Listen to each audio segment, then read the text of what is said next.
So the other day I wrote a tweet on X it said, bedroom performance is at its highest for the man when the testosterone is high, estradiol is moderate, and cortisol is low. This is absolutely true, and I'd like to expand a little bit on this. The world is full of guys who want to pop Cialis pills and Viagra, and they're like, it's the easy way out, it's the shortcut. And the truth is, I mean, do you want to be dependent on drugs for the rest of your life for just basic masculine functions, like basic stuff that humans have been doing since day one to reproduce? And you need drugs to even perform. Like, how bad has your life gotten? Like, oh my God, it's embarrassing. And my argument is, if you actually have your hormones sorted, you don't need the drugs. It's not an issue of age, it's not an issue of this or that, it's an issue of hormones. So to expand on that tweet, when I say testosterone high, that means, yeah, total testosterone, but it really means free testosterone and DHT high. More or less, the higher the better, but you want to stay healthy, so the ideal range for total testosterone is 800 to 1200, and then free is 2 to 3% of that. You could argue that if you've got 3% of 1200, that's probably a bit too much, but this is kind of a ballpark. That's where you want to be. Your sex drive is going to be through the roof if you have that. Your estradiol would have to be very, very far off to offset that. But testosterone free, DHT being 80 to 100 nanograms per deciliter, you're probably good at 60 or 70, but 80 to 100 really locks it in. That's a big one. DHT is also important for things like mental health, muscle gain, loads of stuff. But it's not enough on its own. Some guys out there, especially younger guys, like really young, they have quite high testosterone, like they're 700-800, and they're still having problems.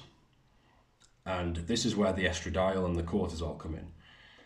So estradiol is extremely important for libido. It's not just a man boobs thing if you have too much, or a mental health issue if you have non-existent estradiol. You need it to be in the right kind of range. If it's too high or too low, your dick stops working, basically.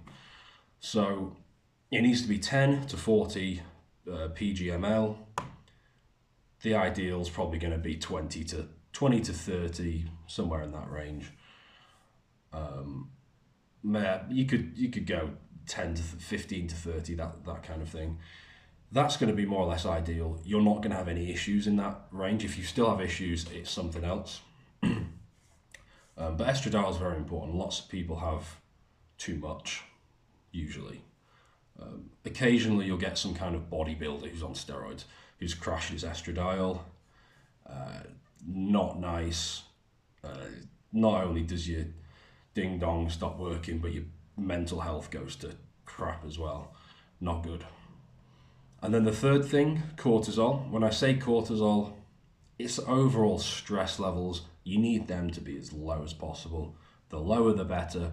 We're talking cortisol, we're talking adrenaline, we're talking the adrenaline-related hormones. There's quite a few, but when I say those hormones, we're talking stress. We're talking, you want your veins all over your body to be expanded. It's like when you get out of a cold shower, or cold showers are good for testosterone, but it's like when you've been outside and in the freezing cold all day. Your veins are non-existent because they're all closed off. Stress does something similar, except stress is probably more damaging to your overall organs as well. Whereas when you're relaxed, the veins tend to open up, blood flow opens up, and this is especially powerful if you've got the testosterone and estradiol in place already. Testosterone is the sex hormone for both genders, so it comes first. It's so important. But stress is a big factor. And a lot of guys have things like performance anxiety, and that leads that directly contributes to the stress, and your response is high, your veins close up because you're panicking, you think you're going to die. You're not going to die, and you might know that logically, but your subconscious doesn't realize that. So you've got to bring those down. Things like sleep, there's different supplements, loss of sun. It's actually sunny today for once in England, and it's hot as well. Different supplements, a diet that isn't too low in carbs. You've got some fruits in there, you've got loads of nutrients, and good time management skills so that your external financial situation doesn't stress you to glory. There's a bunch of stuff that goes into it. But that's it. You need those three factors on point. If you want more detail on exactly how to do that, I've got the ultimate guide to blood flow maxing, and so that's an ebook, so it's a PDF. But there's also a meal plan add-on that you can get, and a high intensity training program for maximum blood flow. This is the best kind of cardio for blood flow, and reducing cortisol as well.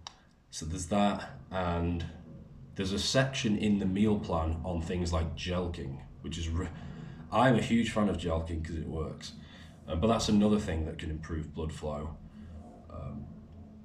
But the tweet was about hormones. This ebook will help you get the hormones. I'll link it below. Check it out, the ebook and the add-ons. If this is really important to you, I think you should get the add-ons as well.